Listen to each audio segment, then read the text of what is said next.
Assalamualaikum warahmatullahi wabarakatuh. Oke, kita lanjutkan saja ceritanya. Tapi seperti biasa, bantu tekan tombol like terlebih dahulu.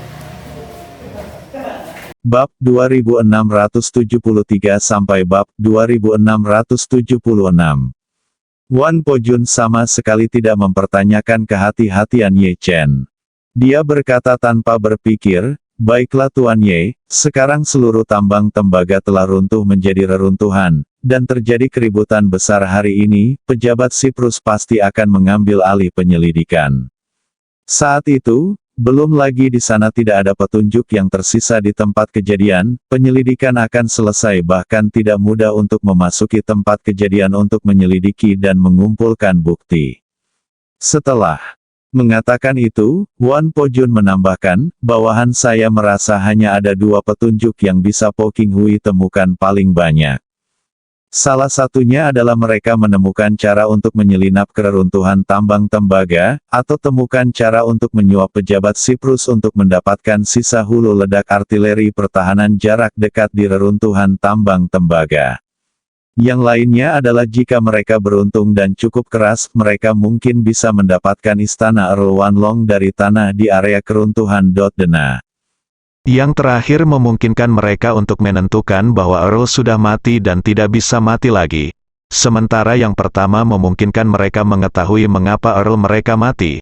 Jika mereka mengikuti petunjuk meriam pertahanan jarak dekat untuk menyelidiki, dan hanya perusahaan Blackwater di Amerika yang akan dilacak. Adapun petunjuk tentang perusahaan Blackwater, kita telah membuat jalan buntu. Jika mereka terungkap, mereka akan dilacak, dan mereka hanya akan dilacak seperti yang kita bayangkan, melampiaskan kemarahan mereka pada grup Blackwater. Akan lebih menarik jika mereka mulai bertarung dengan grup Blackwater. Ye Chen tersenyum sedikit dan berkata, "Itu akan menjadi yang terbaik. Setelah apa yang terjadi kali ini, saya percaya bahwa kita akan dapat mengetuk-ketukan untuk menghancurkan pertemuan King, Tuan Inggris, dan 3 Earl yang tersisa. Itu adalah diperkirakan mereka akan diselimuti bayang-bayang ini untuk waktu yang lama. Orang-orang ini mungkin sudah lupa bagaimana rasanya takut. Nah, kali ini saya akan membiarkan mereka bernostalgia." Petik 2. Wan Pojun tersenyum dan berkata, "Tuan, ya, jika mereka tahu bagaimana Sang Earl meninggal, mereka mungkin akan ketakutan setengah mati, dan mereka mungkin akan mengalami mimpi buruk ketika mereka tidur." Ye Chen tersenyum, mengingat sesuatu, dan kemudian memerintahkan, "Ngomong-ngomong, Po Jun, Anda dan semua tentara Wan Longdian yang berpartisipasi dalam rencana penggulingan akan dievakuasi dengan kapal untuk sementara waktu. Jangan kembali ke Suriah dalam waktu dekat. Pastikan semua orang mengungsi dari Siprus. Setelah itu, tidak ada yang perlu dilakukan dengan Suriah selama periode ini, jangan sampai Po Xing akan menargetkan istana Wanlong." Setelah mengatakan itu, Ye Chen menambahkan, "Meskipun rencana ini dilaksanakan dengan sangat indah, kekuatan keseluruhan istana Wanlong, pasti masih ada kesenjangan besar dibandingkan dengan Po King Hui. Sekarang bukan waktunya untuk berkonflik langsung dengan mereka." Wan Pojun segera berkata, "Baiklah Tuan Ye, bawahan saya akan tetap di kapal untuk saat ini. Jika Anda butuh sesuatu, saya akan memberitahu bawahan saya kapan saja tentang hal-hal yang harus saya lakukan, dan saya akan meminjam cara untuk pergi ke darat dari negara lain." Ye Chen berkata, "Ayo lakukan ini. Kamu akan pergi dengan kapal hari ini, dan setelah 10,5 hari, kamu dapat menemukannya cara untuk mengucapkan selamat tinggal. Negara, ubah identitas Anda dan datanglah ke Tiongkok. Selain itu, terakhir kali saya meminta Anda untuk mengatur saudara-saudara yang paling dapat dipercaya dan potensial untuk datang ke Jinling untuk studi lebih lanjut. Anda juga dapat mengaturnya bersama kali ini. Tempat di sini di Jinling hampir siap. Selanjutnya, Anda juga harus fokus pada peningkatan kultivasi Anda." Wan Pojun berkata dengan hormat, "Baiklah, Tuan Ye, saya akan mengatur untuk melapor kepada Anda di Jinling pada akhir Agustus." Saat ini, ledakan di tambang tembaga Siprus menarik perhatian para pejabat Siprus. Ketika staf dan sejumlah besar polisi tiba di tambang tembaga, semua orang dikejutkan oleh pemandangan mengerikan di depan mereka. Bagi orang-orang ini, mereka pernah melihat area pertambangan runtuh, namun mereka belum pernah melihatnya runtuh seperti ini. Ini bukan lagi keruntuhan biasa, ini hanyalah kecelakaan produksi besar yang belum pernah terjadi sebelumnya. Di mata mereka, tambang tembaga ini memiliki hampir 1.000 karyawan dan keluarganya, dan mereka hampir semuanya bekerja dan tinggal di sini. Sekarang sudah benar-benar runtuh. Keselamatan pribadi hampir 1.000 karyawan dan keluarganya telah menjadi masalah terbesar saat ini. Maka, mereka segera mencoba menghubungi penanggung jawab tambang tembaga tersebut, namun saat ini tidak ada yang bisa mereka hubungi. Selain merasa gugup, Siprus memblokir berita tersebut dan memulai penggalian darurat di lokasi runtuhnya, mencoba mencari petunjuk tentang para korban. Pada saat ini, Wu Sutong, Gubernur Istana Gubernur Tentara Kanan Jauh di Naples, sedang meluangkan waktu untuk bersiap menghubungi Ni Zhenyu, Gubernur Siprus. Menurut rencana yang dia dan Oh Bojun buat, dia akan mengatur misi rahasia untuk Ni Zhenyu melalui telepon dan memintanya untuk mengirim seseorang ke Roma. Dan jika Oh Bojun ingin mengetahui apakah ada masalah dengan Ni Zhenyu dan Xiao Qiwei lainnya, dia harus menunggu sampai panggilan teleponnya selesai sebelum dia dapat memulai. Saat ini Wu Sutong ibarat wasit yang memegang senjata start. Jika tidak memberi perintah, tidak ada yang bisa lari lebih dulu. Namun anehnya ketika dia mencoba menelepon nomor telepon khusus Ni Zhenyu 24 jam sehari, ternyata tidak bisa tersambung. Hal seperti ini belum pernah terjadi dalam 20 tahun terakhir. Situasi tidak normal ini tiba-tiba membuat Wu Sutong gugup. Jadi, dia menelepon Oh Bojun lagi, tetapi telepon Oh Bojun juga tidak dapat terhubung. Kali ini, dia merasakan firasat buruk, namun, karena kerangka struktural khusus dari masyarakat Poking, dia tidak memiliki bawahan lain di Siprus yang dapat dia hubungi langsung kecuali Jiedushi Ni Zhenyu. Oleh karena itu, cara terbaik saat ini adalah mengirim seseorang ke Siprus untuk menanyakan situasinya. Orang terbaik untuk pergi dan bertanya adalah dengan mengirim utusan khusus dari pabrik peleburan tembaga di Turki. Lagi pula Turki sangat dekat dengan Siprus, dan tidak butuh waktu lama bagi helikopter untuk terbang ke sana. Namun, Oh Bojun adalah salah satu dari 4 Earl Agung. Sekarang dia telah kehilangan kontak dengan seluruh garnisun prajurit kematian. Ini sudah dianggap sebagai perubahan besar dalam asosiasi Poking, jadi Wu Sutong tidak berani membuat keputusan independen apapun, tapi segera bangun dan pergi ke ruang rahasiaku sendiri.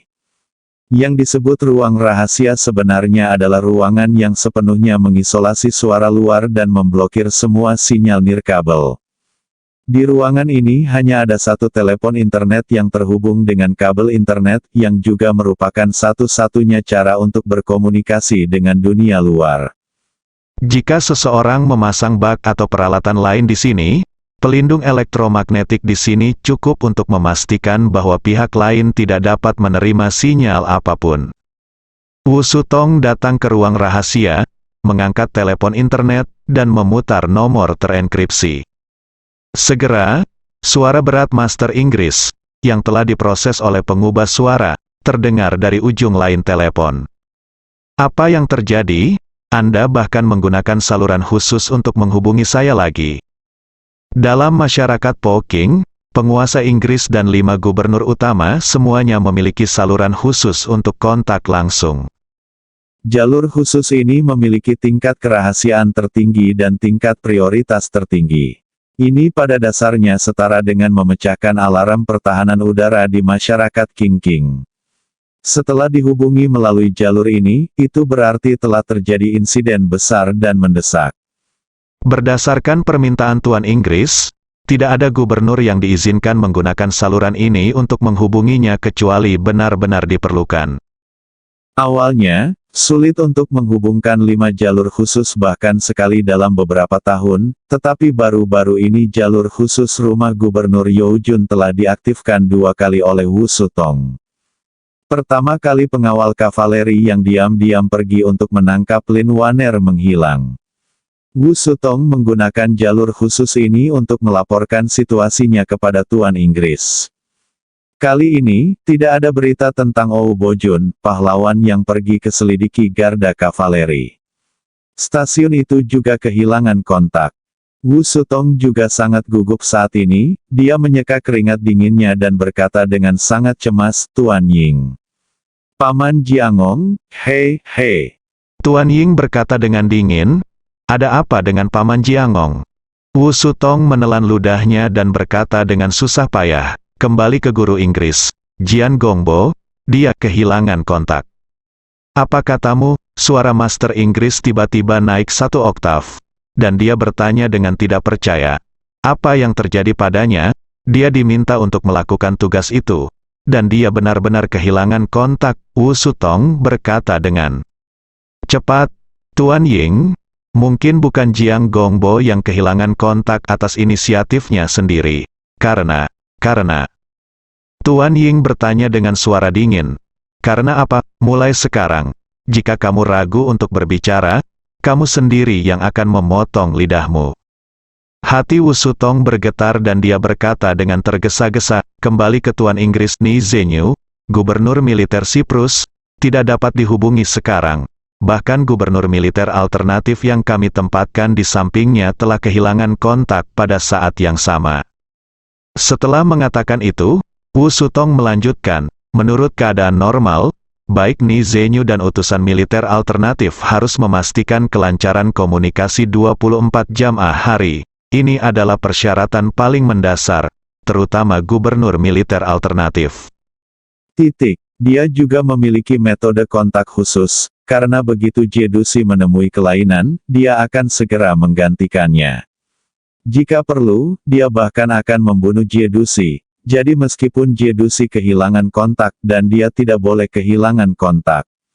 Pembawa acara Inggris terdiam di ujung telepon selama sekitar 2 detik, lalu berkata tanpa berpikir dan bertanya, maksud Anda pangkalan Siprus adalah selesai? Wu Sutong berkata dengan suara gemetar, Tuan Ying, saya tidak memiliki berita pasti saat ini, tetapi situasi saat ini benar-benar tidak baik. Saya khawatir tidak hanya pangkalan di Siprus, tetapi juga ibu kota Jiangong, telah mengalami kecelakaan. Bagaimana mungkin? Guru Inggris berseru. Ou Bojun telah menguasai energi spiritual, dan kekuatannya jauh lebih tinggi daripada prajurit biasa. 10 dari Anda mungkin bukan menjadi lawannya. Selain saya dan Paman Chang Seng, saya tidak tahu siapa lagi di dunia ini yang bisa membunuhnya. Bunuh dia, Wu Sutong berkata tanpa daya, Tuan Ying. Banyak hal yang menjadi terlalu aneh akhir-akhir ini. Mungkinkah ada beberapa master top yang diam-diam bekerja melawan kita? Sejak Ye Changying dan istrinya dibunuh oleh Chang Sengbo, saya tidak pernah mengalami masalah seperti itu selama bertahun-tahun, Tuan Inggris berkata dengan dingin. Awalnya saya hanya mengirim Paman Chang Seng untuk mencari keberadaan Lin Waner. Tapi alasan mengapa saya mengirimkan 3 hitungan lainnya kali ini adalah agar mereka dapat mencari petunjuk yang relevan dan melihat apakah mereka dapat menggali dalangnya. Setelah mengatakan ini, guru Inggris segera berkata dengan dingin, sekarang bukan waktunya untuk mempertimbangkan masalah ini. Anda segera pergi ke sana sendiri. Saya tidak peduli metode apa yang Anda gunakan untuk pergi ke Siprus. Sebelum fajar, saya ingin tahu apa yang terjadi di Siprus. Wu Sutong berkata tanpa berpikir, jangan khawatir, Tuan Ying, saya akan berangkat sekarang. Tuan Ying memperingatkan, jika terjadi sesuatu jika terjadi perubahan, semua personel diatur di Turki akan dievakuasi sesegera mungkin. Wu Sutong bertanya dengan tergesa-gesa, lalu kemana bawahan saya harus mengevakuasi orang-orang ini, penguasa? Inggris terdiam sejenak dan berkata dengan dingin, apakah mereka tidak punya sesuatu, sebuah kapal yang khusus digunakan untuk mengangkut biji tembaga? Masukkan mereka semua ke kapal, dan katakan bahwa mereka akan dievakuasi ke pangkalan lain di kantor gubernur tentara kanan di Afrika, dan kemudian mengarahkan kapal barang ke laut lepas dan langsung meledakkannya. Wu Sutong dia ngeri dan berkata, "Tuan Inggris, apakah Anda akan menenggelamkan mereka semua ke laut, Tuan?" Inggris berkata dengan dingin, "Jika memang ada masalah dengan tambang tembaga di Siprus, itu membuktikan bahwa pihak lain telah mengetahui situasi tambang tembaga. Pabrik peleburan tembaga Turki, sebagai perusahaan yang terkait erat dengan tambang tembaga, pasti terkena musuh. Jika orang-orang ini dibawa ke lokasi lain di Qinghui saat ini, bukankah itu berarti mengundang serigala masuk ke dalam rumah? Jadi cara terbaik adalah mengendalikan semua orang ini dan menangani mereka sepenuhnya sekaligus. Dalam hal ini, meskipun kita sepenuhnya melepaskan batas antara tambang tembaga dan pabrik peleburan tembaga, kita juga dapat mengisolasi potensi bahaya untuk sementara." Wu Sutong tidak punya pilihan selain berkata dengan hormat, "Baiklah Tuan Ying, saya mengerti. Jangan khawatir, saya pasti akan mengurus masalah ini." Tuan Inggris memperingatkan, sebelum kapal tenggelam Anda tidak boleh membiarkan siapapun mengetahui tujuan Anda. Begitu mereka tahu bahwa kami ingin membunuh orang dan membungkam mereka, mereka mungkin mempertaruhkan nyawa mereka untuk mengungkap rahasia kami. Saya ingin mereka menaiki kapal dengan rela, berangkat dengan penuh kerinduan, lalu mati dengan tenang. Wu Sutong segera berkata, "Jangan khawatir, Tuan Ying, bawahan saya pasti akan menuruti perintah Anda, Guru Inggris." Berkata, "Cepat pergi ke Siprus. Jika ada situasi apapun, laporkan kepada saya sesegera mungkin." Bawahanku patuh. Setengah jam kemudian, sebuah pesawat pribadi lepas landas dari Bandara Naples. Wu Sutong membawa beberapa orang kepercayaan, drone fotografi udara dan peralatan lainnya, dan berangkat ke Siprus. Setelah pesawat mendarat, mereka mengulangi jian rute Gong Bo Bojun adalah. Setelah meninggalkan bandara, dia menyewa mobil dan pergi ke lokasi tambang tembaga. Saat ini, seluruh tambang tembaga telah dikepung oleh penyelidik resmi Siprus. Mereka memblokir berita saat melakukan penyelidikan darurat di lokasi kejadian. Penggalian. Tujuan dari penggalian tersebut adalah untuk mengetahui berapa banyak korban jiwa. Namun yang membuat para pejabat Siprus sangat luar biasa adalah mereka menggali tanah dan reruntuhan bangunan di beberapa titik di area keruntuhan, dan kemudian juga mengundang pakar penguji yang relevan dengan cepat menguji sampel yang digali dari berbagai lokasi, dan menemukan bahwa sampel ini tidak mengandung jaringan manusia, darah manusia, atau bahkan DNA. Dengan kata lain, mungkin tidak ada orang sama sekali di sini, atau mungkin tidak ada orang di sini sama sekali. Tidak ada korban sama sekali. Hal ini sangat membingungkan penyelidik resmi Siprus. Seluruh tambang tembaga runtuh menjadi reruntuhan yang dalam, tetapi tampaknya tidak ada seorang pun di dalam. Jadi semua orang dalam bingkai yang sama pergi kemana mereka? Apakah mereka mengungsi lebih awal? Tapi kecelakaan dahsyat seperti itu pasti terjadi sangat tiba-tiba. Bagaimana mungkin orang-orang ini punya waktu untuk mengungsi? Satu-satunya kemungkinan adalah orang-orang ini mengungsi sebelum bencana terjadi. Evakuasi telah selesai sepenuhnya. Jika demikian, maka ini bukan kecelakaan atau bencana alam, tapi kehancuran yang disengaja oleh manusia. Tapi ini bahkan lebih tidak bisa dijelaskan, karena bagaimanapun juga, ini adalah bangunan yang telah dibangun dan dioperasikan selama beberapa dekade. Tambang tembaga, dengan total investasi setidaknya beberapa ratus juta dolar AS. Mengapa pemilik tambang tembaga menghancurkan tempat ini menjadi reruntuhan? Tepat ketika mereka bingung, tiba-tiba terdengar suara heboh dari interkom di tempat kejadian. "Kami menemukan benda logam yang tampak seperti hulu ledak di sini, dan sepertinya ada noda darah di sana." Komandan di tempat segera berseru, "Cepat angkat barang-barang Anda. Pastikan untuk tidak mencemari bekas dan noda darah di atasnya." Segera, staf membawa hulu ledak logam yang digali ke dalam kantong tertutup. Meskipun komandannya bukan ahli senjata, dia masih bisa mengenali secara sekilas bahwa benda ini pasti hulu ledak dan kaliber hulu ledaknya sangat tebal. Di sekilas itu bukan hulu ledak peluru biasa.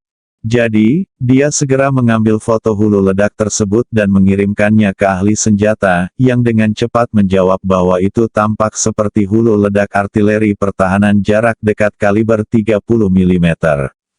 Dan biologinya di lokasi kejadian dia juga berhasil mendeteksi komponen darah manusia dan DNA dari hulu ledak untuk sesaat seluruh pusat komando di lokasi gempar.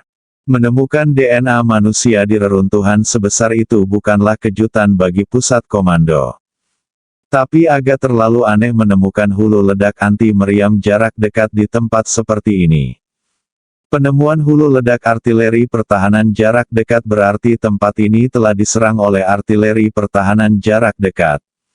Dilihat dari jangkauan meriam pertahanan jarak dekat yang kurang dari 4 km, meskipun meriam pertahanan jarak dekat tidak berada di dalam tambang tembaga, setidaknya tidak jauh dari tambang tembaga saat ditembakkan.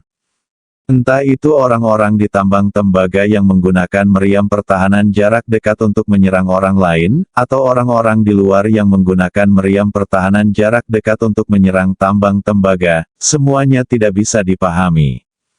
Kali ini, seorang ajudan mengemukakan gagasan, mungkinkah tambang tembaga itu terkena serangan teroris? Begitu gagasan ini keluar, kebanyakan orang langsung setuju. Dalam beberapa tahun terakhir, serangan teroris di Timur Tengah tidak pernah berhenti. Para ekstremis itu sesekali membuat keributan. Mungkinkah kali ini mereka menargetkan Siprus? Namun, komandan di lokasi punya pendapat berbeda. Dia tidak bisa menahan diri untuk tidak berkata, "Saya berkonsultasi dengan para ahli." Senjata pertahanan jarak dekat yang diproduksi oleh bekas Uni Soviet ini memiliki berat kosong hampir 2 ton. Jika dilengkapi dengan amunisi dan satu set lengkap sistem pengendalian tembakan, beratnya setidaknya 3 hingga 4 ton. Pernahkah ada di antara Anda yang melihat ini? Teroris yang menghabiskan banyak waktu. Selain itu, meskipun artileri pertahanan jarak dekat sangat kuat, kalibernya hanya 30 mm. Jika digunakan untuk menghantam sebuah bangunan, ratusan atau ribuan peluru mungkin tidak dapat meruntuhkan sebuah bangunan, tapi tempat ini telah diledakkan seperti sekarang. Sejumlah besar bahan peledak pasti digunakan untuk peledakan internal. Sejak teroris dapat meledakkan seluruh tambang tembaga menjadi puing-puing, mengapa repot-repot membawa senjata pertahanan jarak dekat? Ini. Semua orang di tempat kejadian segera berpikir keras. Apa yang dikatakan komandan masuk akal. Meskipun artileri pertahanan jarak dekat sangat kuat, dibandingkan dengan suara ledakan tambang tembaga yang besar, itu hanya beberapa gigitan nyamuk. Teroris tidak perlu membawa 2 atau 3 ton, atau bahkan orang-orang besar dengan berat 3 atau 4 ton datang ke sini untuk menimbulkan masalah. Semua orang tiba-tiba menemui jalan buntu. Namun, beberapa penggalian di situs tersebut sedang berlangsung. Di lokasi penggalian di mana hulu ledak artileri pertahanan jarak dekat baru saja ditemukan, lebih banyak hulu ledak segera digali, dan tanah yang mengandung DNA manusia juga ditemukan. Namun, hal serupa tidak ditemukan di lokasi penggalian lainnya. Sampel yang digali di lokasi penggalian lain hampir semuanya merupakan sisa-sisa tambang tembaga, tidak ada hubungannya dengan tubuh manusia, dan tidak ada petunjuk terkait senjata pertahanan jarak dekat. Pada saat ini, langit berangsur-angsur menjadi cerah, dan Wu Sutong memimpin beberapa orang terdekatnya dalam perjalanan menuju tambang tembaga. Dalam perjalanannya, mereka menemukan konvoi alat berat dan konvoi militer terus-menerus menuju ke arah tambang tembaga dengan kecepatan tinggi. Hal ini membuat Wu Sutong semakin resah, sehingga ketika mereka masih berada 3 km dari tambang tembaga, dia menemukan tempat terpencil dan berhenti. Karena tidak mengetahui situasi sebenarnya dari tambang tembaga tersebut, Wu Sutong tidak berani mengemudi lebih jauh, sehingga sekelompok orang berlari di sepanjang garis pantai dengan kecepatan tinggi. Wu Sutong sendiri adalah ahli transformasi, meski kemampuan bertarungnya sebenarnya tidak sebaik Kou Bojun, namun kecepatan gerak tubuhnya juga sangat cepat, dan sulit bagi orang awam untuk menemukannya. Beberapa orang yang menemaninya semuanya adalah penguasa alam kegelapan, jadi jarak 3 kilometer bukanlah masalah sama sekali bagi mereka. Alasan mereka memilih berjalan kaki karena khawatir kawasan sekitar tambang tembaga telah dikepung dan dihadang oleh petugas Siprus. Jika demikian, mobil mereka tidak akan memiliki peluang untuk mendekat. Namun, ketika kelompok mereka menyelinap sampai ke tambang tembaga, mereka dengan mudah menyatu dengan lokasi kejadian dengan kekuatan dan keterampilan mereka yang jauh melebihi orang biasa. Karena Siprus telah mengerahkan sejumlah besar personel dan peralatan dari berbagai departemen untuk datang memberikan dukungan pada saat ini, orang-orang di tempat kejadian bercampur aduk, dan pasukan yang bertanggung jawab menjaga mereka fokus untuk menghalangi wartawan media mendekat, jadi mereka tidak melakukannya, menyadari bahwa Wu Sutong dan yang lainnya sudah melewati penandaan mereka. Ketika Wu Sutong diam-diam tiba di pinggiran tambang tembaga, dia sangat terkejut dengan pemandangan di depannya. Dia tidak pernah menyangka bahwa tambang tembaga besar ini, yang membutuhkan waktu puluhan tahun untuk diselesaikan, kini menjadi reruntuhan sedalam lebih dari 10 meter. Pada reruntuhan saat ini, sejumlah besar mesin konstruksi sedang melakukan penggalian di berbagai titik. Bahkan terdapat beberapa mesin bor di lokasi tersebut. Mesin bor ini terus-menerus melakukan pengeboran di bawah tanah, berusaha mengeluarkan komponen tanah sedalam ratusan meter di bawah tanah untuk melihat apakah terdapat DNA manusia di dalamnya, untuk mengetahui apakah dasar tambang tembaga tersebut meledak. Seseorang. Wu Sutong merasa ngeri saat melihatnya. Dia tertegun lama sebelum mengeluarkan ponselnya dan mengambil beberapa foto tempat kejadian, bersiap untuk mengirimkannya kembali ke Master Inggris.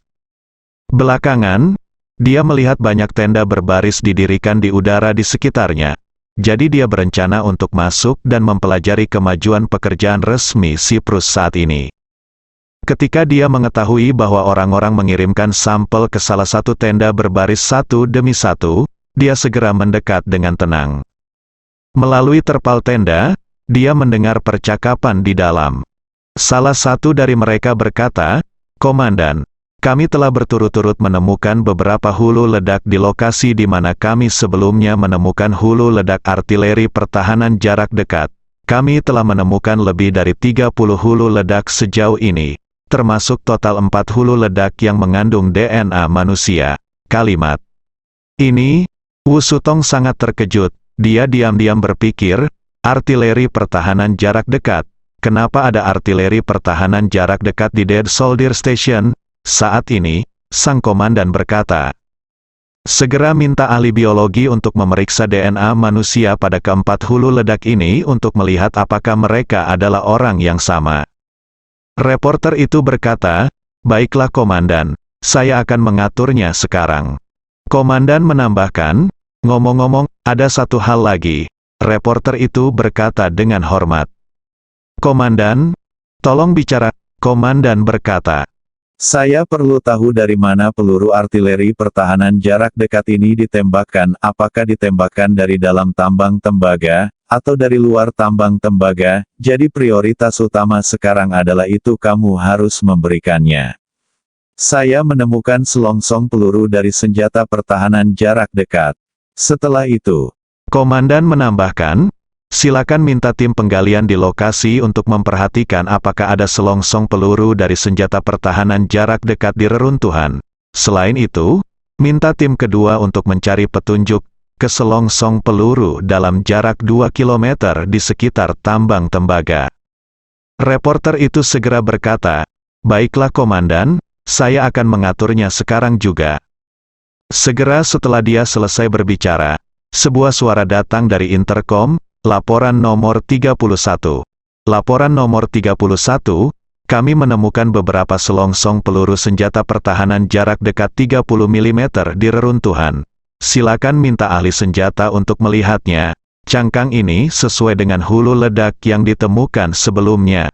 Ketika komandan mendengar ini, dia tiba-tiba menjadi bersemangat dan berseru, "Kirimkan selongsong peluru kepada saya segera."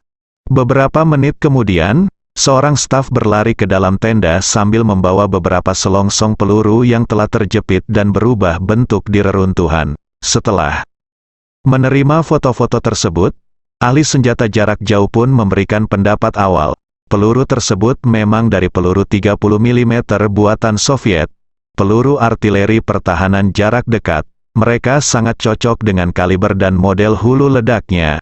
Pada dasarnya, dapat disimpulkan bahwa peluru dan hulu ledak ini termasuk dalam kelompok yang sama. Setelah menerima balasan, komandan berseru, "Ini jarak dekat meriam pertahanan sebenarnya terletak di tambang tembaga. Itu berarti tambang tembaga tersebut tidak mengalami serangan teroris, mereka diam-diam melengkapi sendiri meriam pertahanan jarak dekat."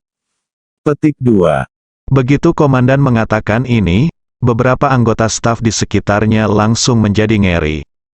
Wu Sutong, yang menguping di luar tenda, bahkan lebih ketakutan. Ketika dia mendengar ini, dikombinasikan dengan semua yang terjadi sebelumnya, dia langsung menebak konteks umum dari semuanya. Semula mereka sudah lama menduga ada kemungkinan kebocoran di jalur Siprus. Awalnya mereka mengira musuh seharusnya mengincar tempat ini, atau Jiedushi di sini berkolusi dengan musuh secara internal dan eksternal. Namun kini dia menyadari bahwa tempat ini telah dikuasai sepenuhnya oleh musuh. Jika musuh tidak sepenuhnya menguasai tempat ini, bagaimana mereka bisa diam-diam menyiapkan senjata pembunuh seperti senjata pertahanan jarak dekat? Musuh bahkan mengetahui bahwa Oo Bojun akan datang, jadi mereka memasang jebakan maut untuknya di sini sebelumnya. Dikombinasikan dengan dua petunjuk bahwa paman berjasa Oo Bojun telah menghilang dan bahwa DNA manusia ditemukan pada peluru artileri pertahanan jarak dekat di tempat kejadian, dia juga menduga bahwa Oo Bojun mungkin telah disaring oleh artileri pertahanan jarak dekat musuh yang disembunyikan ke sini sebelumnya, dan bahkan dipukul sampai menjadi abu. Anda harus tahu bahwa masyarakat Poking telah berkembang selama bertahun-tahun, mereka selalu berada di tempat gelap semua musuh. Mereka selalu merancang dan menyergap musuh. Merekalah yang menempatkan mata-mata mereka sendiri, berada di sekitar musuh. Namun, mereka masih mempunyai rahasia internal, tidak pernah disusupi oleh musuh. Namun, kali ini segalanya berubah drastis. Musuh sebenarnya telah menyelinap ke dalam masyarakat Poking secara diam-diam, tanpa sepengetahuan penuh masyarakat Poking. Mereka menduduki seluruh kamp kematian dan kemudian membunuh seorang Earl yang telah menguasai energi spiritual. Saat ini, Wu Sutong bukan satu-satunya yang merasa ngeri. Komandan tenda dan bawahannya juga terkejut dan tidak bisa berkata-kata dengan penemuan ini. Semua orang terdiam untuk waktu yang lama, dan ajudan komandan adalah orang pertama yang memecah keheningan. "Bos, ini hanya tambang tembaga, bukan pangkalan militer. Jika mereka dilengkapi dengan AK-47, atau bahkan peluncur roket individu RPG, saya dapat menerima ini. Saya mengerti. Bagaimanapun, tambang tembaga juga memiliki kebutuhan keamanannya sendiri. Tidak terlalu aneh untuk mendapatkan beberapa senjata individu dan membentuk tim keamanan. Pada titik ini, dia tidak dapat membantu. Tetapi bergumam, tapi itu hanya tambang tembaga, ini bukan pangkalan militer, mengapa mereka harus dilengkapi dengan senjata berat yang menyimpang seperti meriam pertahanan jarak dekat? Bukankah ini terlalu luar biasa?" Petik 2. Iya. Komandan itu berkata sambil mengerutkan kening. "Saya tidak mengerti pertanyaan yang Anda sebutkan. Saya tidak dapat memahaminya sama sekali." Saat dia berbicara, matanya tiba-tiba berbinar dan dia berkata, "Apa kalimat pertama yang baru saja Anda ucapkan?" Ajudan berpikir sejenak dan berkata, "Saya bilang tempat ini dilengkapi dengan AK-47, tidak aneh." Komandan melambaikan tangannya, "Tidak. Katakanlah lagi." Ajudan itu berpikir sejenak dan berkata, "Saya bilang ini hanya tambang tembaga, bukan pangkalan militer." "Iya." Perintah petugas itu tiba-tiba membelalakkan matanya dan berseru, "Itu masalahnya, jika itu benar-benar hanya sebuah tambang tembaga, maka itu tidak perlu dilengkapi dengan senjata pertahanan jarak dekat sama sekali. Setelah itu, sang komandan melanjutkan dengan penuh semangat, tetapi sekarang dia dilengkapi dengan senjata jarak dekat dalam senjata pertahanan. Itu membuktikan bahwa ini bukan tambang tembaga biasa, kemungkinan besar itu adalah pangkalan militer yang tidak kita ketahui, pangkalan militer. Semua orang bahkan lebih bersemangat, terkejut dan tidak bisa berkata-kata. Sungguh aneh menemukan pangkalan militer di negara Anda sendiri yang bukan milik negara Anda sendiri. Namun logika penilaian sang komandan sangat masuk akal. Fakta bahwa pihak lain dapat menguasai senjata seperti anti-meriam jarak dekat membuktikan bahwa pihak lain jelas bukan orang biasa, tetapi pasti seorang militan dengan kepraktisan yang kuat, pengalaman. Sebagai tempat para militan menggunakan artileri pertahanan jarak dekat untuk mempertahankan tambang tembaga ini, kemungkinan besar tempat tersebut memang merupakan pangkalan militer. Meskipun itu bukan pangkalan militer sungguhan, setidaknya pangkalan itu memiliki rahasia besar dan tidak diketahui. Komandan berkata dengan gugup, "Tidak, masalah ini sangat penting. Saya harus segera melaporkannya kepada Presiden." Segera, komandan langsung menelepon Presiden. Setelah melaporkan situasinya secara rinci, dia dengan hormat menutup telepon, dan mengatakan kepada orang-orang di sekitarnya, "Semuanya, Presiden punya amanat. Runtuhnya tambang tembaga ini kemungkinan besar akan menimbulkan gejolak. Kita harus merahasiakannya dan tidak membeberkan informasi apapun kepada media asing, terutama belakangan ini. Anda bahkan tidak bisa menyebutkan sepatah kata pun tentang anti-artileri."